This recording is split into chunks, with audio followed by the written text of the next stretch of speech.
আসসালামু আলাইকুম। সপ্তম শ্রেণীর শিক্ষার্থীরা কেমন আছো তোমরা? আশা করছি ভালো আছো। আলহামদুলিল্লাহ, আমিও আল্লাহর রহমতে ভালো আছি। প্রিয় শিক্ষার্থীরা, পুলিশ লাইন্স স্কুল কর্তৃক আয়োজিত অনলাইন ক্লাসে আবারও তোমাদের স্বাগত জানাচ্ছি। আমি তোমাদের আয়েশা মিস। প্রিয় শিক্ষার্থীরা, আজ চতুর্থ অধ্যায় নিয়ে আলোচনা করব। আমাদের চতুর্থ অধ্যায়টির নাম হচ্ছে বাংলাদেশের অর্থনীতি। আজ আমরা বাংলাদেশের অর্থনীতির প্রথম পাঠ নিয়ে আলোচনা করব। খুব মনোযোগ সহকারে শুনবে এবং গুরুত্বপূর্ণ টপিকসগুলো পেন্সিল দিয়ে আন্ডারলাইন করবে। এখান থেকে আমরা জ্ঞানমূলক এবং বহু নির্বাচনী জানতে পারব। চতুর্থ অধ্যায়, বাংলাদেশের অর্থনীতি। বাংলাদেশ একটি কৃষি প্রধান দেশ। এ দেশের অধিকাংশ মানুষ গ্রামে বাস করে, আর কৃষি তাদের জীবিকার প্রধান উৎস।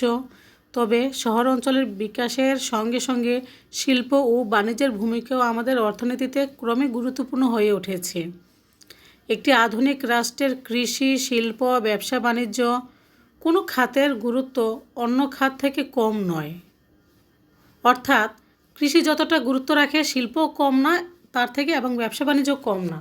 কেন বাংলাদেশকে কৃষি প্রধান দেশ বলা হয়? কারণ হচ্ছে বাংলাদেশের বেশিরভাগ মানুষের গ্রামে বসবাস করেন এবং তারা কোনো না কোনোভাবে কৃষিকাজের সাথে জড়িত থাকে, যেমন ধান, পাট, গম ইত্যাদি। তাহলে শিক্ষার্থীরা, আমরা বলতে পারি দেশকে উন্নত করতে হলে আমাদের জাতীয় অর্থনীতিকে সবল ও গতিশীল করে তুলতে হবে। তার জন্য কৃষি, শিল্প, ব্যবসা বাণিজ্য সকল ক্ষেত্রে আমাদের উন্নতি করতে হবে।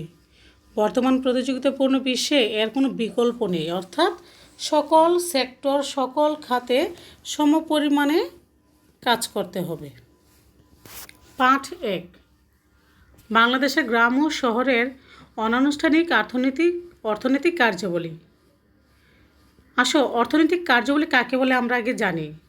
অর্থনৈতিক মূল্য রয়েছে এমন যে কোনো কাজ, সেবা বা বিনিময়কে অর্থনৈতিক কার্যক্রম বলা হয়।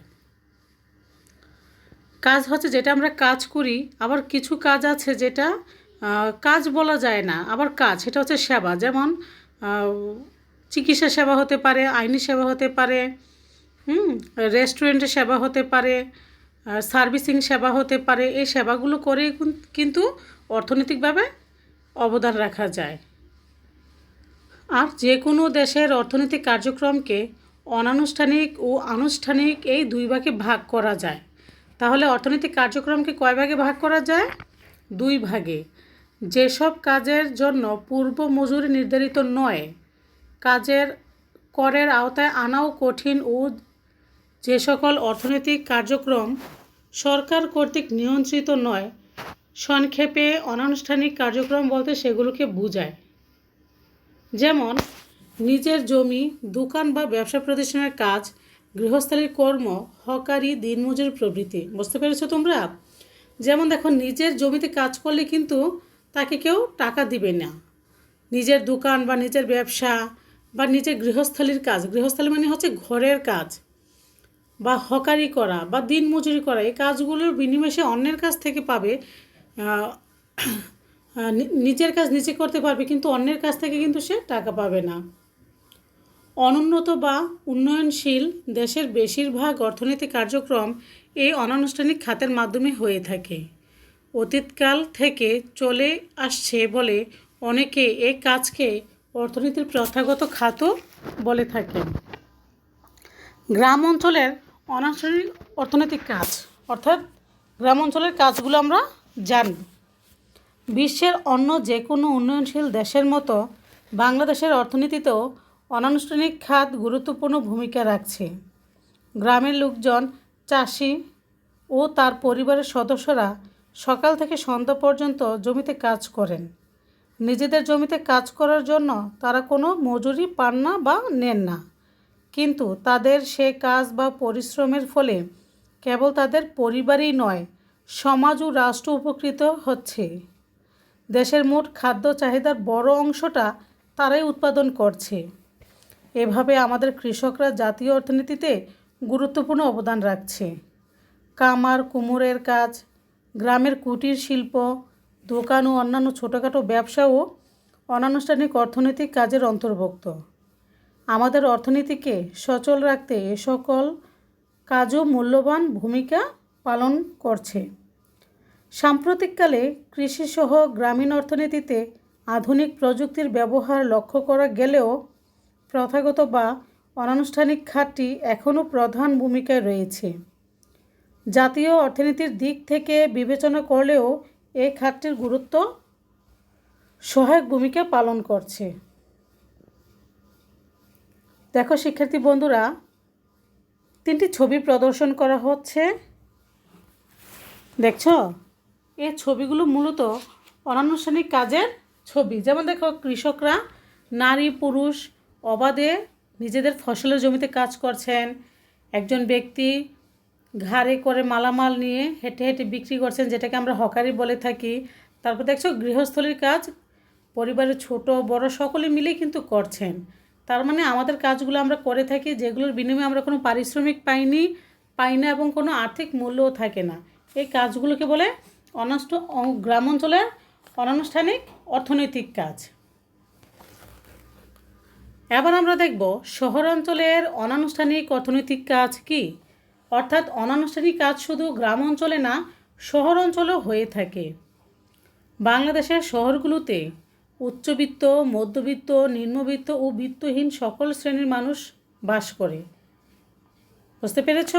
শহরে শুধু ধনী পরিবার বা উচ্চবিত্ত বা মধ্যবিত্তরাই বাস করে না, সকল শ্রেণীর লোকেরাই বসবাস করেন। বিত্তহীনদের মধ্যে অনেকে আবার ভাসমান বা অস্থায়ী, অর্থাৎ তাদের নিজস্ব বা স্থায়ী বাসাবাড়ি নেই। তারা বস্তি, ফুটপাত, পার্ক, রেল স্টেশন ইত্যাদি স্থানে বাস করে। উচ্চবিত্ত ও মধ্যবিত্ত শ্রেণীর লোকেরা সাধারণত অনানুষ্ঠানিক অর্থনৈতিক কাজ যেমন সরকারি ও বেসরকারি চাকরি, ব্যবসা বাণিজ্য ইত্যাদিতে নিয়োজিত।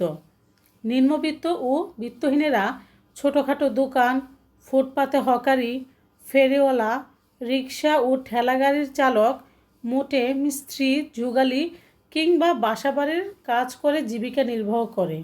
এগুলোকে শহর অঞ্চলের অনানুষ্ঠানিক অর্থনৈতিক কাজ বলে গণ্য করা হয়। তাহলে শিক্ষার্থীরা, আমরা কি পারবো না গ্রাম অঞ্চলের অনানুষ্ঠানিক কাজগুলো কী কী এবং শহর অঞ্চলের অনানুষ্ঠানিক কাজগুলো কী কী লিখতে পারবো ইনশাল্লাহ। অর্থনীতিতে অনানুষ্ঠানিক খাতের অবদান কি কি? গ্রাম প্রধান বাংলাদেশের গ্রাম অঞ্চলে বসবাসকারী অধিকাংশ মানুষ নিজস্ব উদ্যোগে ও শ্রমে ধান, পাট, রবি শস্য, শাকসবজি ও ফলমূল উৎপাদন, মাছ ধরা, গরু ছাগল ও হাঁস মুরগির পালন, কুটির শিল্প, হাটবাজার পণ্য বিক্রি করার মাধ্যমে তাদের জীবিকার সংস্থান করছে। শুধু তাই নয়, তারা দেশের অর্থনৈতিক জীবনকে সচল রাখার ক্ষেত্রেও প্রধান ভূমিকা পালন করছে। একইভাবে শহরাঞ্চলের বসবাসকারী স্বল্প ও মাঝারি এমনকি উচ্চ আয়ের অনেক মানুষও অনানুষ্ঠানিক খাতের অর্থনৈতিক কর্মকাণ্ডে নিজেদের নিয়োজিত রাখছে। এভাবে প্রথম থেকেই বাংলাদেশের অর্থনীতি অনানুষ্ঠানিক খাতের উপর বেশি নির্ভরশীল। সরকারি ও বেসরকারি পর্যায়ে অনানুষ্ঠানিক খাতের ভূমিকা বৃদ্ধি ও তা জোরদার হওয়ার পরও আমাদের অর্থনীতিতে প্রথাগত বা অনানুষ্ঠানিক খাতের গুরুত্ব কমেনি। একটা কাজ দেখছো শিক্ষার্থীরা, তোমার এলাকায় যে কোনো একটি অনানুষ্ঠানিক অর্থনৈতিক কাজের বিবরণ দাও, জাতীয় অর্থনীতিতে তা কীভাবে অবদান রাখছে। আমরা কিন্তু দেখেছি শহর এবং গ্রাম অঞ্চলের কোন কোন কাজগুলোকে আমরা অনানুষ্ঠানিক কাজ বলছি। তাহলে তোমার দৃষ্টিতে তোমার এলাকায় কোন কাজটাকে তোমার অনানুষ্ঠানিক কাজ মনে হচ্ছে তা দেখে একটি বিবরণ লিখবে এবং তা গ্রুপে পোস্ট করবে।